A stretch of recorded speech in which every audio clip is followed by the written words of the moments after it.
Welcome to Mainland Television Regional News. I'm Graham O'Brien, and coming up in this week's news roundup for the Nelson region, Conversations with a Spirit, It's All About Men, new studio in town, Bookworm Paradise and more. Spirited Conversations take place at Yaza Cafe once a month and has had such notable speakers as ex-Prime Minister Sir Geoffrey Palmer, Max Rashbrook, editor of Inequality, A New Zealand Crisis, Wellington University Professor Chris Marshall, Chair in Restorative Justice, and coming up in June, Marion Street, ex-Nelson MP.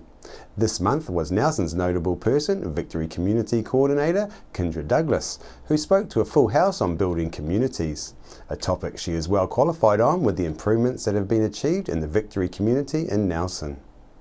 I spoke with the Methodist Minister of St John's in the City, David Palmer, who was a convener of Spirited Conversations, about the monthly meetings. Spirited Conversations is a group which meets most months in Nelson to discuss issues, I guess, around the public good. So over the last year we've dealt a lot with issues around inequality, we've dealt with issues around justice, and we'll continue to explore these over the remainder of the year. And we'll try and be topical, so we want to get someone to talk about TPP this year, and with the case going to the High Court at the moment, it'd be really good to talk about end-of-life issues as well. Issues which are about quality of life, issues which are about living well together in community, whether that be the whole world or something quite close like whānau or family. Kyndra Douglas shared her thoughts with us and also a few comments from those that attended the talk. Kyndra, everyone gave you rave reviews tonight. It was a great speech. How did you feel it went, and building communities, anything to say on that?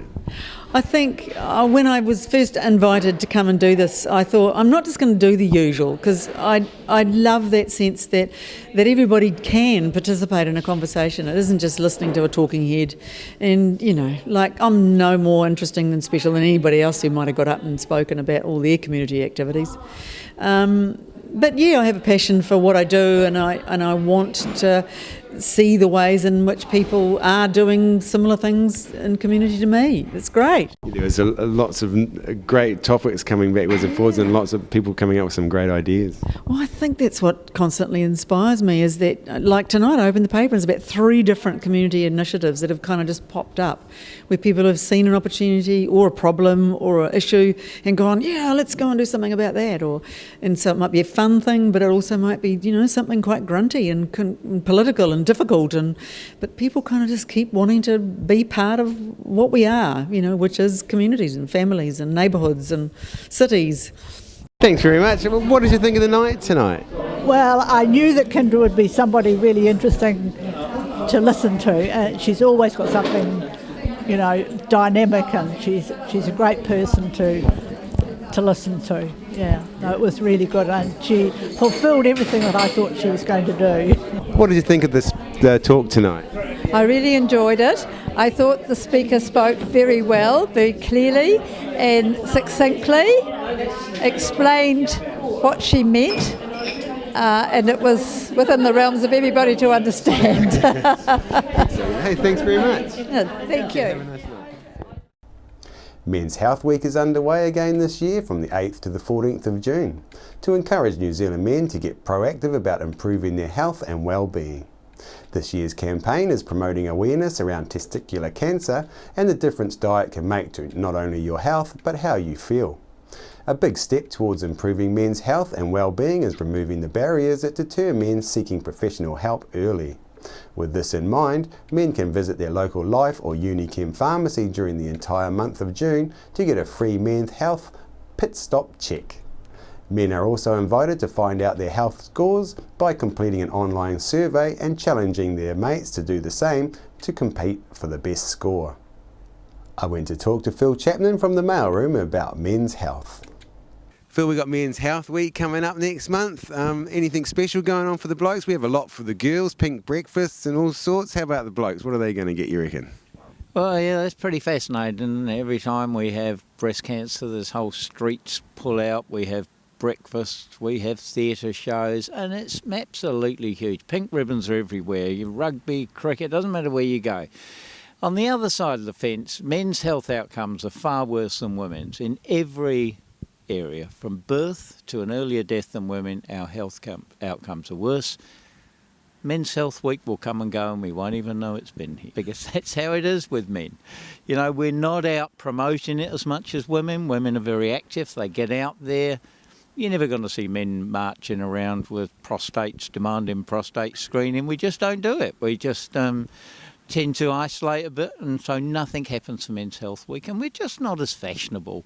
Our prostates aren't as seen as fashionable as women's breasts. You know, we give far more money to breasts than what we do to prostates, and I sort of understand why. We all want to look after women and young girls, but men tend to be on the back foot there. So not much will happen. Great. Well, we'll Mainland will cover it and find out what's going on for men. And we're here at the mailroom. Can you tell us a little bit more about what the mailroom's doing for us blokes? Yeah, well, the mailroom again is most probably one of 2 centres around the country, and as you know, the women again very active. They have Women's House, Women's Refuge, Māori Women's League, the rural women. Men don't have too much.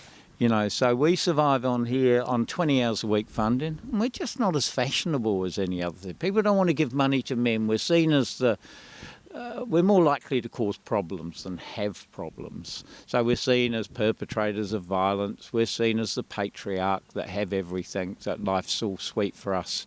So this centre's really important for working with men who see the system as against them when it comes to going through courts, getting their children.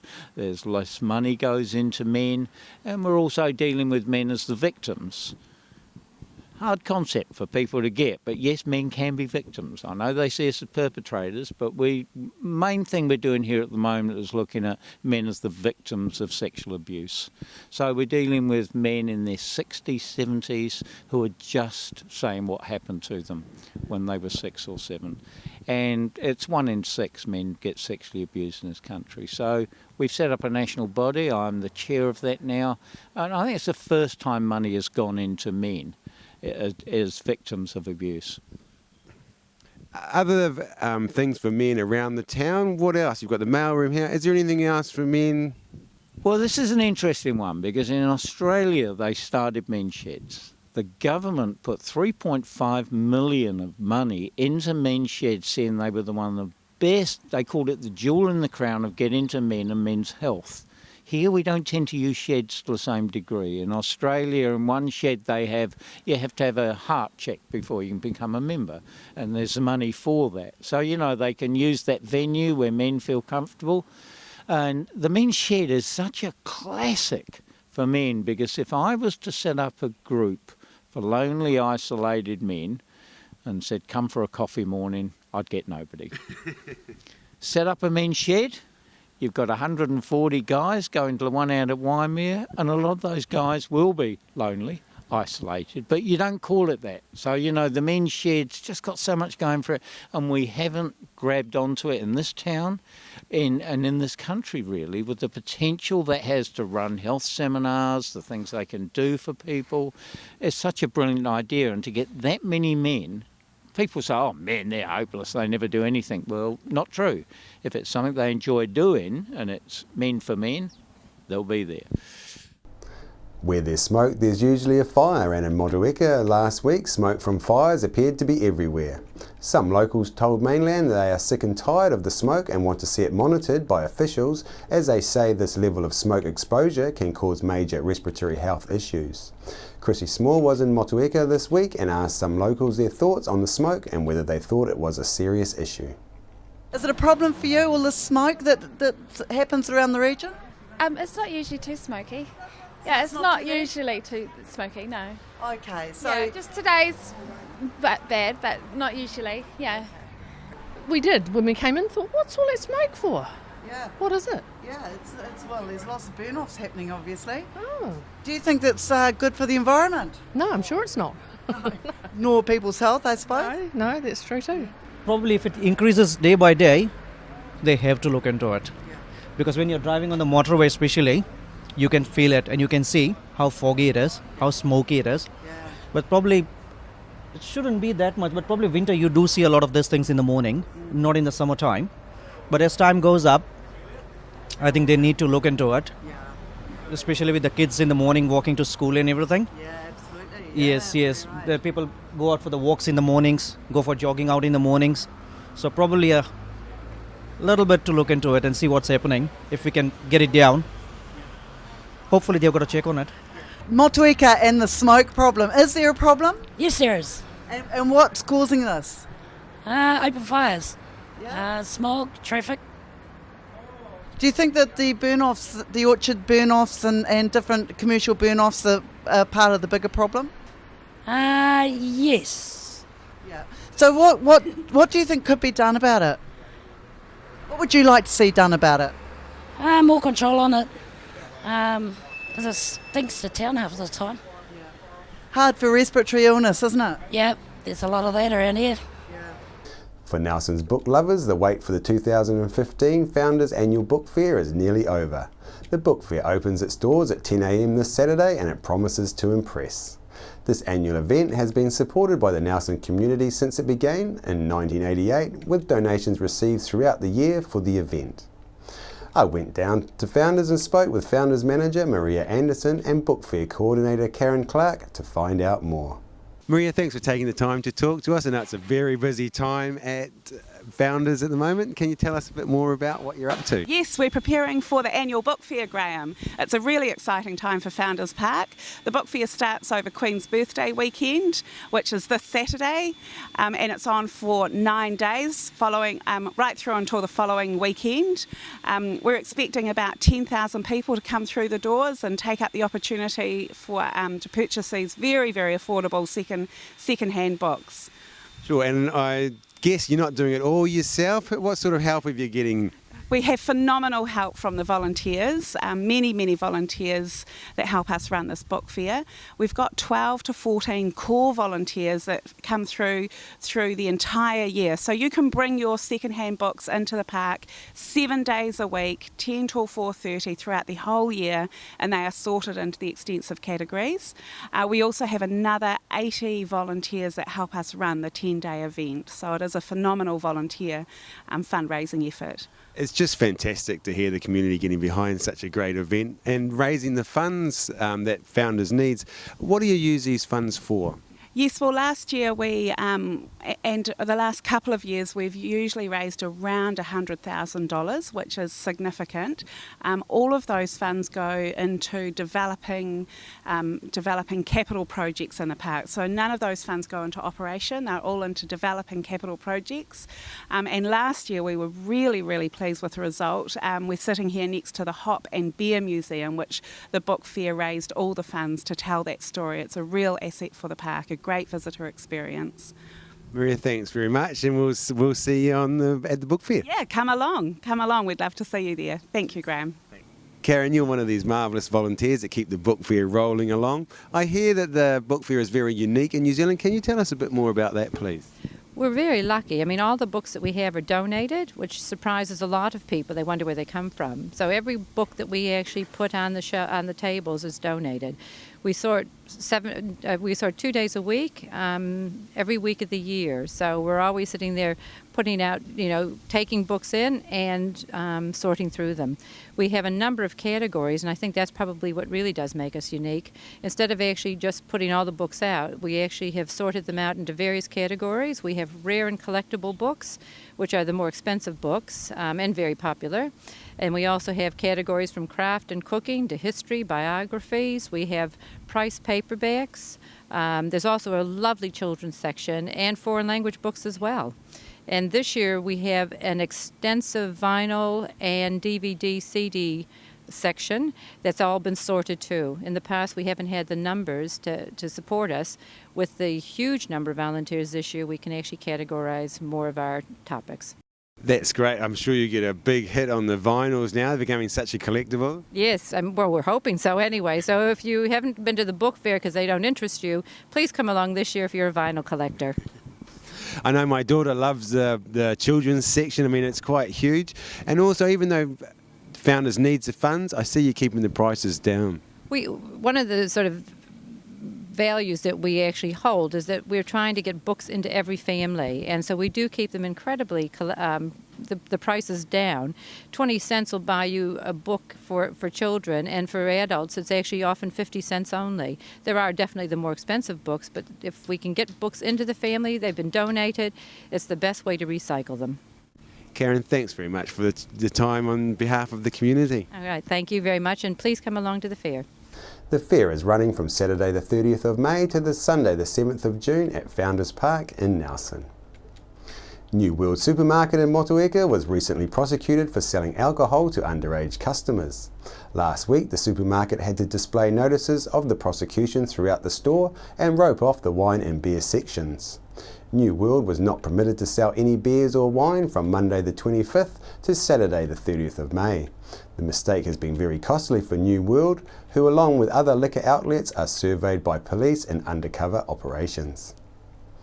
This week sees the end to New Zealand Music Month. However, the music is set to continue if new business owners James Cameron and Reagan Pointer have their way. Chrissy Small caught up with this downtown Nelson business to find out more. I'm here in Nelson at Bay City Sound. Now this is a brand new business here in town and it's got a nice ring to it. Can you tell me a bit about what you guys are getting up to down here? We are a international quality recording studio in the heart of Nelson. We've just opened and we're here to record music. We're also offering the space as a small intimate venue and we hope to get all sorts of groups in here through the doors. Right. Have you been very busy lately?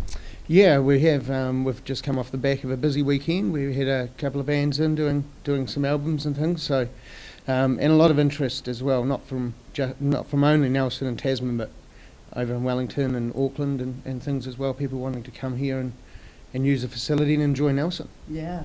Well, what a great place to do it. And look at this amazing desk. What a huge desk. How many channels has it got? It is 64 channels. Wow. Which is, it's quite large in terms of desks. So could you fit an orchestra in that room? You could almost. A small orchestra, yeah, around about 35, 40 people.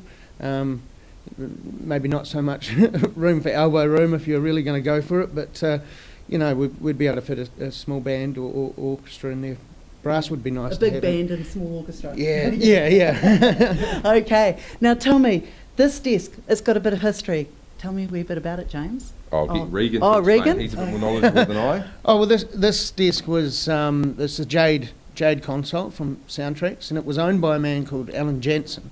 And in the late 80s, early 90s, Alan recorded a lot of the big hits in New Zealand music history at the time. Sure. And he was a musician. He is a musician himself, but most noted is the song "How Bizarre." How Bizarre. OMC's "How Bizarre." Yep, was recorded through this desk, and I think for a long time, well before Lord came along, that was the biggest song in New Zealand history, and it was done through this desk, and a lot of other bands have been gone through the desk as well, and we were lucky enough to. Because Alan sold it on to another studio in Christchurch, and that was hit obviously by the earthquake, and it sat in storage for a number of months, and we were lucky enough to pick it up and bring it to Nelson and let everyone enjoy it. Great. Well, this New Zealand Music Month seems an opportune time to talk to you guys about the local music scene. You've got, as you say, you've got a lot of people inquiring about coming and recording here from away as well as locally. But tell me a couple of the names of the locals that you've had through the studio already. Last weekend we had the Dark Country, who are a really great group of guys from Motueka. Yep. And they spent 2 days in here, and on Saturday night we had a guy from Wellington and a young lady from Nelson, Sarah Ryland, who goes by the name of Sylvie, and her working partner from Wellington, Affinity. They came in and filmed a live video for one of their new releases, which is coming out on a UK label in the middle of June, I think it is. So look out for Run by Affinity and Sylvie. It's the live video will be done from Bay City Sound. Right. We've also had Jeriah Cotton, Gary Nevin, earlier in the week, and the drive behind that was it's a sponsorship of a for a fundraiser. So Gary's written and released the song. We hope to get that out soon, and it's going to be for a good cause. Great. So we donated the recording time, and Gary donated his wonderful vocals. Yep. And so we've had a variety. Yeah, excellent. Okay, so is the calendar booking up for bookings, or have you still got some gaps there? Well, we've got a lot of June is pretty booked, but we're flexible, and you know it is a passion, so we make time. We're here on the weekends. In fact, you guys you're living here, right? Yeah, almost. yeah. Well, you could call it that. Technically, if the landlord's watching, we're not. Okay, look, it's a great space. You've got some amazing equipment out there as well as in here. Tell me a bit about that marvellous looking organ you've got over there in the corner. Well, it is a marvellous organ in the corner. It's actually a homemade one. The console came out of an old church somewhere up north, but the casing and everything was built back in the 750s actually, for a homemade organ, and it was one of the first to be made to be portable. So this person wanted to be able to take it to parks and play the organ and take it to schools and things. So we have that in here now, but that's something we're going to build on and sort of watch this space because supplement. Yeah, well, it gives people a bit more ideas for creativity to go in behind their music, isn't it? Well, it's pretty amazing instrument, a pipe organ too, and there's a lot, that goes on with them mechanically and things too, and so it's a really cool thing to have in here. Right, so for all you budding musicians out there, don't let your music be a pipe dream. You can come down here, there's a real pipe organ, and these guys are real people and they will record you. They're down here on Rutherford Street, and this is a great opportunity to explore musical talent, and you guys are obviously giving everyone the forum to do it. That's right, and look, if you're a budding artist or an established artist, or you want to learn a bit more about how sound engineering happens, we'd love to see you down here. Everyone's welcome. Great. NMIT course, will you be getting a few of their students down here taking a look? We've got a couple on their way actually. Yeah, very interested. Yeah. So Brilliant. Oh, hey guys, really lovely to talk with you today, and you might see me in here warbling away somewhere. Wonderful. You're welcome. Love to. And finally, the Victory Talent Show last weekend was a great success for the small community with over 100 people attending, and the depth of talent kept them well entertained throughout the evening. I went along to catch the action and talk with some of the Raise Up crew that organised the event, and the well-deserved winner of the night, Aisha Hohepa. Hey guys, thanks for taking time to talk to us. You guys organised it. Can you tell us a little bit about yourselves? I'm Antonio. I'm Teosine. And what group are you with for doing this today? Raise Up crew. Okay. And was it very difficult to do? This is your first time, I understand. What was hard for you? The sound check and the lighting and setting up. How about you, Tal? Probably preparing the food. And how much time do you think you guys spent on getting this all together? Like 4 hours. Yeah. 4 hours. Aisha, you took out first place. It's fantastic. How are you feeling? I'm feeling good, quite overwhelmed, but yeah, it's good. And do you take singing lessons or do any other practice? No, I usually just sing at home. Yeah. And now that you took this out and people recognise you got such a nice voice, do you think you'll do it more, take it up as more of a profession? Yeah, I could, but at the moment I'm focused on my education. Excellent, Aisha. Well done. Congratulations. You sound fantastic. Thank you. When the world is singing yellow, I only see gray. And everybody sees the rainbow, I'm stuck in the rain. You take a little piece of me every time you leave. I don't think that I'll ever find that silver lining or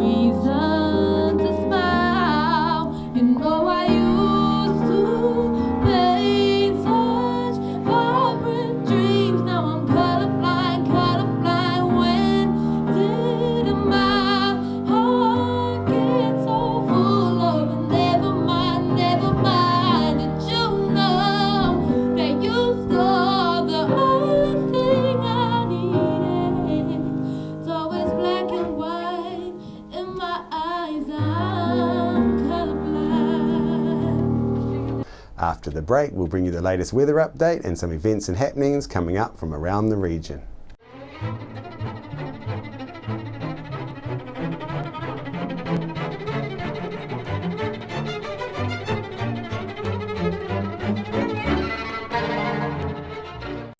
Hi, I'm Sharon O'Neill and I'm back home and you're watching Mainland Television.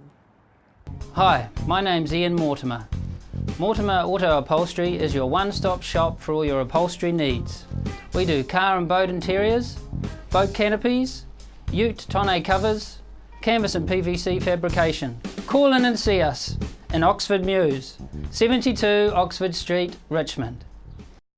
Why would you want to pay as much as $1,000 for a single bed mattress when you can buy a high quality locally made mattress like this for as little as $220? And a queen size mattress could cost you in excess of $3,000, but at Nelson Beds you could have a mattress like this as low as $425. So why would you go out and spend a fortune on your child's bedroom when you can come to Nelson Beds and buy a complete single mattress and base set, a 7-drawer Scotch chest, a headboard and a 3-drawer bedside cabinet for as little as $979? So call and discuss our custom manufacturing options and local after sales service at Nelson Beds, Nelson's only bedding manufacturer.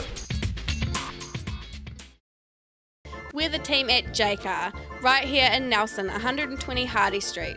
Our shop is full of electronic items, including security alarm systems, electronic components, solar and power, electronics, toys,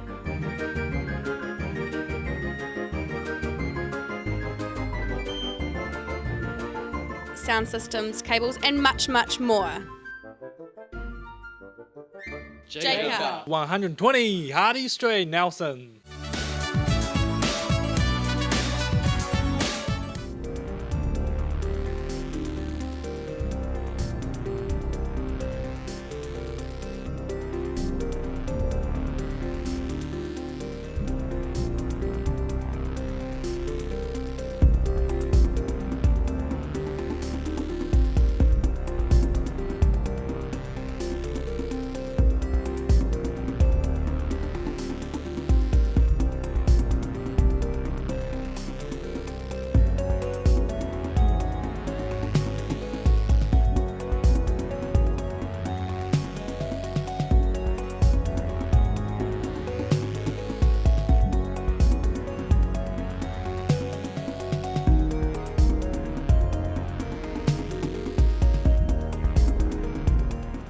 Some events for your diary.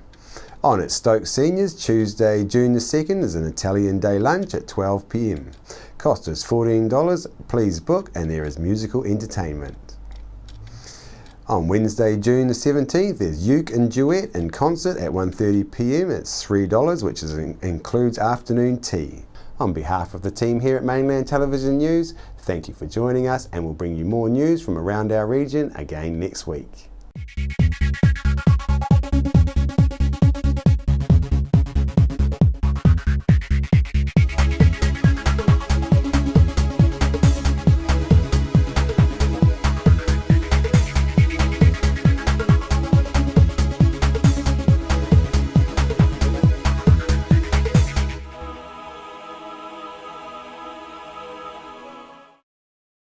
Supporting local content so you can see more of New Zealand on air. Hi everyone, I'm Malcolm Harris from The Facilitators. We now look after sales for Mainland TV, radio, Sky and online. New Zealand On Air's latest Colmar Brunton survey confirms Mainland's large multimedia audience. If you're in business or want to put a message out to everyone in the Nelson Tasman region, plus nationwide on Sky or worldwide online, please give me a call or see our website at www.mainlandtv.nz. I'm Francis from Nelson Auto Glass. We repair all auto glass, stone chips, windscreen replacements, scratch removal. If you have an auto glass issue, our team will sort it. Nelson Auto Glass Specialists, 84 Vanguard Street, Nelson. Nelson Tire Center, great prices, great service. Buy your own Bryford trailer, all types, all sizes. See Colin Douglas for your tires and batteries.